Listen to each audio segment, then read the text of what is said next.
Hi YouTube, this is VidHead85 here, and what I am going to do today is I ran across it is a journal entry, for lack of a better term, about the best and worst of the P90X supporting crew, and I really enjoyed seeing it because it's kind of funny how this person, Ben Mandelker, ranks them.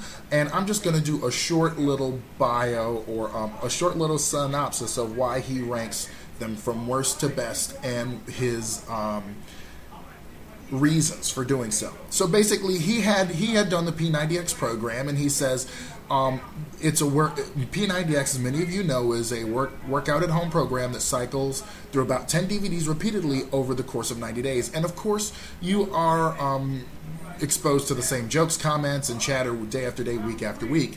And in the center of it is Tony Horton. So he says here, there were definitely some difficult decisions, but hey, I know it's hard. It's supposed to be. So he's clarifying that it's from the original P90X and not P90X Plus, and P90X2 are not represented. Bring it. Let's get busy. Coming in at number 23 is Dom, because he's saying that Dom is dogging it when in fact you're when you are jumping like some kind of demented frog in the middle of plyo with the jump knee tucks, which is the mother of all moves on the mother of all workouts. He is struggling while Dom is spring loading for legs. And he says simply, this may be the mother of all moves, but he thinks Dom is the mother of all assholes at that moment. And he thinks he sees death approaching him, but it's just sweat in his eyes. So he hates Dom more than anything, but he swears he must be a lovely guy.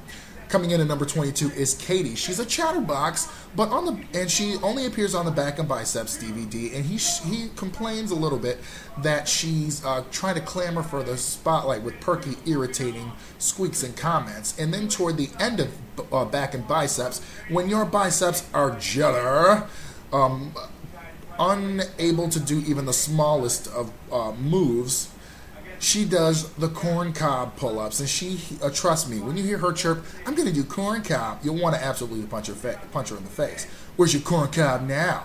Not that he condones violence against women. So, next is from the Wesley Idol of the Kempo DVD. He thinks that Kempo, the Kempo guy who introduced Tony to this, is kind of being a little lazy. His form is not all that great, and he's kind of, he looks like he can barely keep up.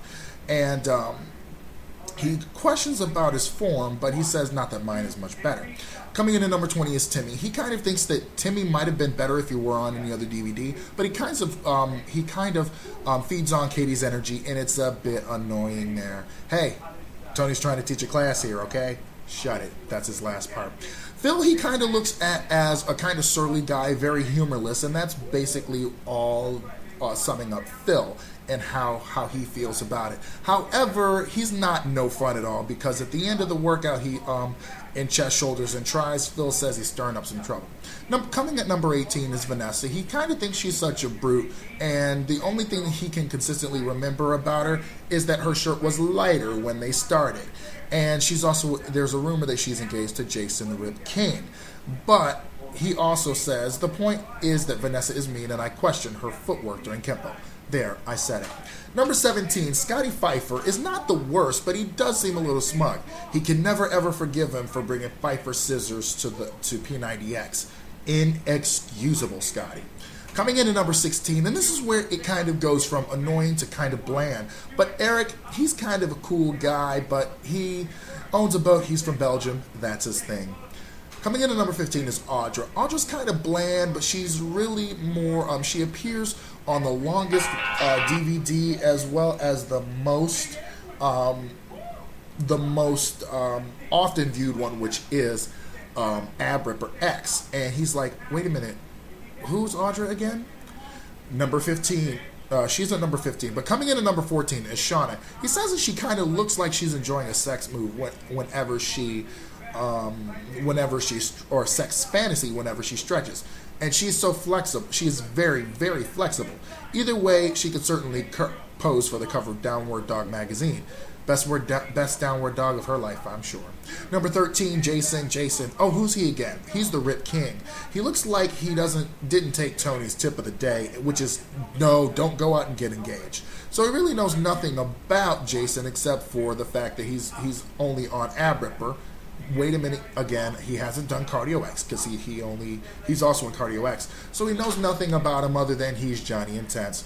Joe Bavino comes in at number 12. Man, a Manischewitz. What can I say about Joe Bavino? Maybe I like him only because he must endure Tony perpetually insisting that they are twins. They're not. And plus, he has those diamonds of gold. Oh, he halfway done with the list. Party's almost over. What a bummer. If you're dogging it, just hit the pause button, and when you're back, we'll be here. I like how he kind of puts the Tonyisms in there. Number 11 is Dave. Dave seems a little bland, making his long, quiet appearance on Chest, Shoulders, and Tries. But he's rather jacked and a substitute teacher, a combination of which I think is sort of awesome, because trust me, if you've seen a lot of teachers, you know a lot of them are jacked. He also wonders if he quietly hates the other cast members. He probably does, and he kind of likes that. Coming in at number 10 is the dentist, the ones with teeth like chiclets. They're beautiful. And she clearly seems to take the easy road at times, but she's so pretty. He always wonders, though, if Draya hadn't taken off her shirt, would Sophia have done the same? He also says part of her thinks that she would have kept hers on if she had her druthers, but those are the things he thinks about during the workouts. Coming in at number 9, Bobby Stevenson. He is an amiable guy. He's on the back of Biceps DVD, and he's the one that dogs it through it. As opposed to Timmy and Katie, he doesn't clamor for screen time, and for that alone, he lands in the top 10. Coming in at number 8 now, we have Tony Lattimore, who is sweating like mess in Kempo X, and he says the reason why he likes him is simply because of the fact that if you want to keep an eye on form, look at Tony. Coming in at number 7 is Laura. She's older than most of the cast, but he kind of feels bad that she can do significantly more than he can. Plus, Tony kind of likes her. He notices that when he sidles up to her to make a silly kind of comment. Number 6 is coming in at Marin. German potato soup is all you got to hear if you've ever seen the chest and back one to remember Marin. That's what she says she's stirring up during the pot stirrers. And she's really trying her hardest and giving her best. Coming in at number 5 is Draya Weber. Love her or hate her, you have to settle on this. That she flies through the air with the greatest of ease, and she dogs it. She's tough, a little manly, but she always smiles. And you can tell her and Tony really get along, and that they're really cool. And any friends of Tony's is a friend of mine, he says, except for the bottom part of the list. I'm looking at you, Dom. And, hey, he's a leader. He can do whatever he wants. He puts Draya so high because she's awesome. Number 4, Eric Stolhans. Give him some credit.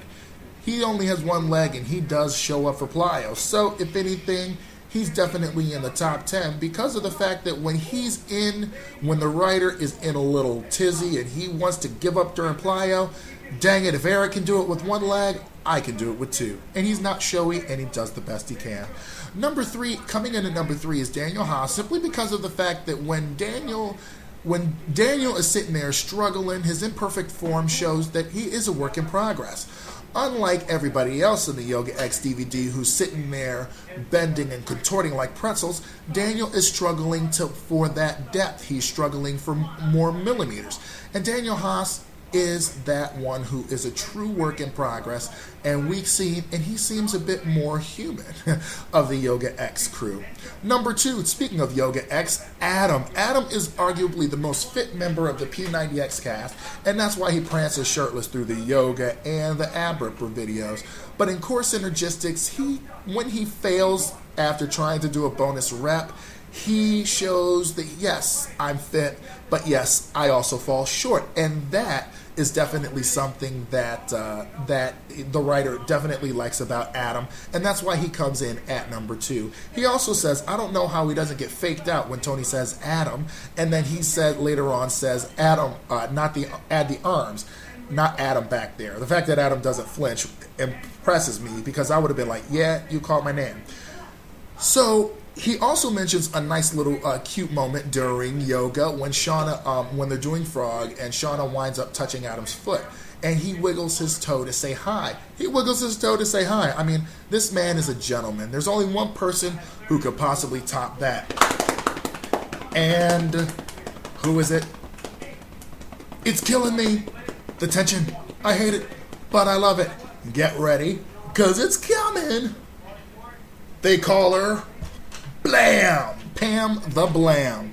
Pam is a private investigator, but more important than that, she's a recipient of the most important nickname in P90X, Pam the Blam. Everything else is just irrelevant. Just make sure of one thing. Don't stand in the creek, because Pam will run you over. Now, what I also like about Pam is that she modifies it, but whenever I get a little hinkly in my form, I look at her and I modify so that I can get through the workout. So that's one of the reasons why Pam would definitely be my number one. So, hope you've enjoyed it, P90X heads out there. See you later.